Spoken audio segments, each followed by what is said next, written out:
J'ai un mauvais commentaire sur mon carnet Le Content, je viens d'avoir une étoile, je suis dégoûté, comment faire? Salut à tous, bienvenue dans cette nouvelle vidéo dans laquelle on va parler des commentaires clients négatifs et de la réaction qu'il faut avoir par rapport à ces commentaires. Et donc, la question c'est si vous venez d'avoir un commentaire négatif, que vous venez d'avoir une étoile, que vous êtes déçu parce que vos ventes baissent, que faut-il faire? Est-ce qu'il faut republier un livre? Est-ce qu'il faut corriger? Est-ce qu'il faut envoyer un mail à Amazon?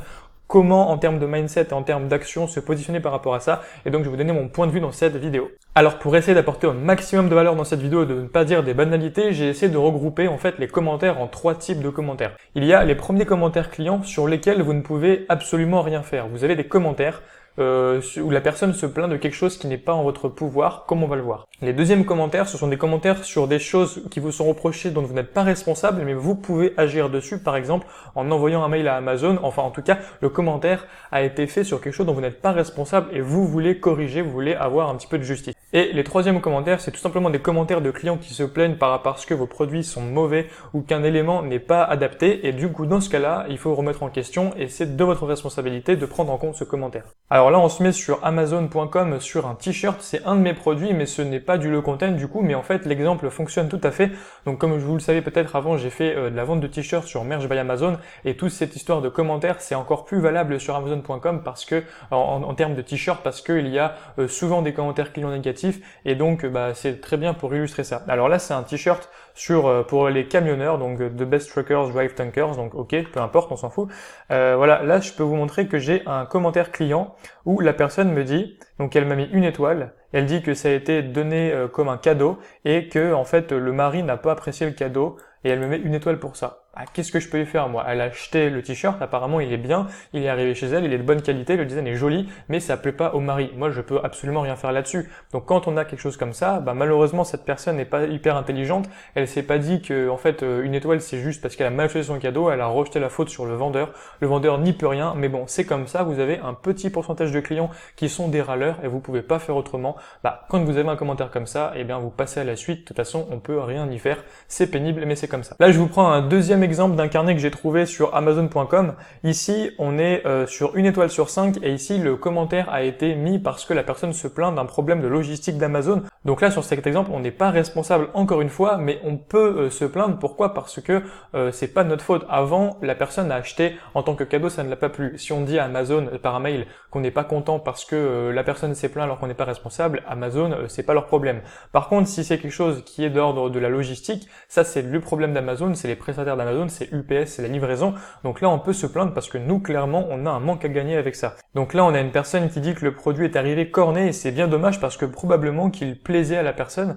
Donc là en fait la personne se plaint uniquement par rapport au souci de la livraison et pas du produit. Et donc là encore une fois c'est un peu pénible en tant que publisher parce qu'on a un commentaire client qui va faire en sorte que les ventes vont baisser, le produit ne va plus être mis en avant alors qu'on n'est pas responsable, donc c'est un peu pénible. Alors ce que vous pouvez faire dans ces cas-là, c'est que vous pouvez tout simplement envoyer à Amazon un mail, vous pouvez leur donner l'ISBN de votre produit, leur faire un copier-coller du mail avec une capture d'écran ou j'en sais rien, enfin vous expliquer le problème de manière claire et peut-être qu'ils vont du coup résoudre le problème. Mais donc ça vous pouvez le faire, mais moi je vais vous conseiller de ne pas le faire. Pourquoi? Parce que c'est une perte de temps. Vous allez par exemple mettre 20 minutes à vous rendre compte de la chose, à faire un mail, de rédiger. Ensuite, la personne de chez Amazon va vous répondre. Elle va probablement demander des justifications, des compléments d'information. Vous allez lui renvoyer.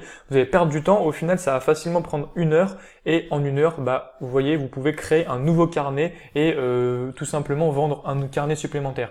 Donc moi, ce que je vous conseille toujours de faire, c'est de vous dire que de créer quelque chose de nouveau, ça sera toujours plus rentable que de corriger quelque chose que vous avez créé auparavant. Et ça, en fait, ça nécessite en termes de mindset d'accepter que tout ne peut pas être parfait. Par exemple, si vous voyez la vidéo précédente que j'ai sortie, il y a un truc violet qui dépasse, en fait, c'est les croquettes de mon chat. Bon, j'ai fait toutes les vidéos, je m'en suis aperçu à la fin. Je vais pas tout recommencer pour ça parce que tout le monde s'en fout. Et au final, le petit 10% de défaut de cette vidéo, ça va absolument pas être rentable pour moi de recréer une vidéo complètement. Je préfère créer une deuxième vidéo et au final, on aura une vidéo avec des croquettes de chat dans le coin et une autre vidéo sans croquettes. Donc au final, on en a 2 vidéos et le premier problème n'est pas très important. Donc ce que je vais vous faire comprendre, c'est que ne soyez pas perfectionniste. Essayez toujours de créer, d'aller vers l'avant. Ne regardez pas le passé et essayez toujours de créer des choses nouvelles. C'est beaucoup plus efficace que de corriger, d'être perfectionniste et de vouloir que tout soit parfait parce que ça, c'est une vraie tare en business. Et le troisième type de commentaires qui existe, c'est des commentaires dont les clients se plaignent de quelque chose dont on est responsable. Donc par exemple, exemple un mauvais orthographe d'un mot dans un carnet qui n'est pas adapté, quelque chose qui est en décalage par rapport à ce qu'il y a écrit dans la description, un carnet qui est moche, un design qui est pourri, enfin je sais pas, il y a plein de raisons pour un client de se plaindre parce qu'il n'est pas content du produit, et là, si c'est un commentaire de ce type, vous êtes responsable parce que c'est vous qui avez créé le produit, et donc du coup, il faut prendre des décisions par rapport à ça. Ici, je vous donne un exemple sur Amazon.com,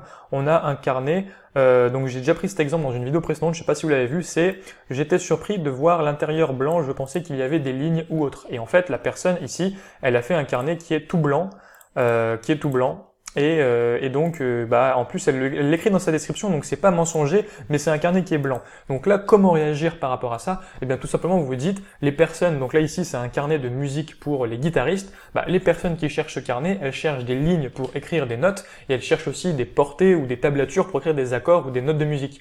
Donc vous, si vous faites un carnet blanc, c'est pas adapté, et là vous avez un retour client qui vous dit que vous n'êtes pas dans la bonne direction.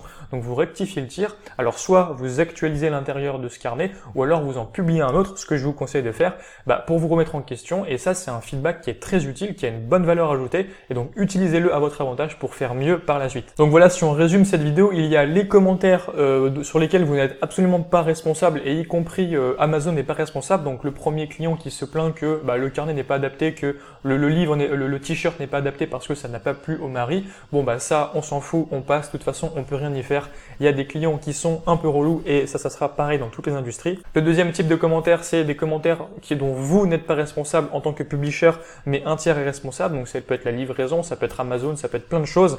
Là, dans ce cas-là, vous pouvez vous plaindre, mais moi je vous conseille plutôt de passer à la suite et de créer, car créer c'est toujours plus efficace que de corriger. Et le troisième type de commentaire, c'est un commentaire qui se plaint de quelque chose dont vous êtes directement responsable, et là, prenez ça en compte et améliorez ce que vous êtes en train de faire, faites mieux à l'avenir, et donc vraiment prenez ça comme un feedback qui a une bonne valeur ajoutée pour vous et qui vous permettra de vous améliorer. Alors cette vidéo et tout ce qui a trait aux commentaires clients, ça me permet en fait de faire une petite morale de cette vidéo, c'est qu'il ne faut pas trop s'attacher émotionnellement à ces produits. Alors quand on s'attache émotionnellement à ces produits, qu'on aime le carnet qu'on vient de créer et qu'on veut absolument qu'ils vendent, déjà on n'est pas sur la bonne route, parce que ce qui vous plaît à vous n'est pas forcément ce qui plaît aux autres, et en fait quand on est trop attaché à son carnet, à son produit, on crée quelque chose qui nous plaît et pas qui plaît au marché, et donc on a beaucoup moins de chances de vendre. Et donc pour en revenir aux commentaires, si vous êtes trop attaché à un produit, que celui-ci en plus par chance fonctionne, et si il va recevoir un commentaire client négatif, que les ventes vont descendre, vous allez être vraiment très déçu et vous allez prendre un coup au moral, et ça on veut absolument éviter. Et sans parler de commentaires clients négatifs, vous pouvez toujours avoir un concurrent qui fait mieux que vous sur une certaine niche, et donc vous pouvez toujours avoir des carnets qui sont détrônés par la concurrence, qui vont moins marcher, mieux marcher à un certain temps, etc. Donc ça varie, c'est un marché qui est en perpétuelle évolution, et donc il ne faut pas rester attaché émotionnellement à des produits. Vous êtes un publisher, vous voulez créer des carnets qui vendent, et donc il ne faut pas spécifier plutôt une niche ou une autre par rapport à votre préférence. Vous essayez d'être rentable et vous essayez d'avoir un panel de carnets qui est diversifié, un portefeuille de carnets qui recouvre le plus large spectre de niches différentes et de types de carnets différents, et c'est comme ça que vous aurez des résultats sur le long terme. Et un petit carnet qui ne vend plus, ça ne va pas impacter vos résultats sur le long terme. Donc voilà, on peut résumer tout ça en disant en répétant cette phrase-là que j'aime bien, qui est consistency always beats luck. Donc la consistance vint toujours à bout de la chance. Ça veut dire qu'en fait, en publiant de nouveaux carnets tout le temps, en passant toujours à l'étape d'après, en étant toujours tourné vers le futur et non en étant perfectionniste sur des petits carnets pour essayer de faire des gros coups ou de miser tous les œufs dans le même panier, si vous êtes diversifié, que vous voyez vers l'avenir, que vous êtes long terme et que vous construisez toujours de la valeur et que vous ajoutez toujours des nouveaux carnets de qualité, c'est comme ça que sur le long terme, vous allez avoir des résultats. Et donc le fait de ne pas tenir trop compte des commentaires négatifs, de ne pas être impacté moralement par les commentaires négatifs, de ne pas mettre tous les œufs dans le même panier, et ça fait partie de cette logique consistency, de voir long terme, de voir sur la quantité, de voir un effet cumulé et d'être toujours dans cette fameuse loi Pareto qui dit que 80% de vos résultats proviennent de 20% de vos actions. Là c'est pareil, créer quelque chose de nouveau, même si c'est pas parfait, ça aura toujours beaucoup plus d'impact que de rendre parfait une seule chose. Voilà, je pense que cette vidéo est intéressante pour tout le monde parce que vous allez forcément être confronté à ce problème.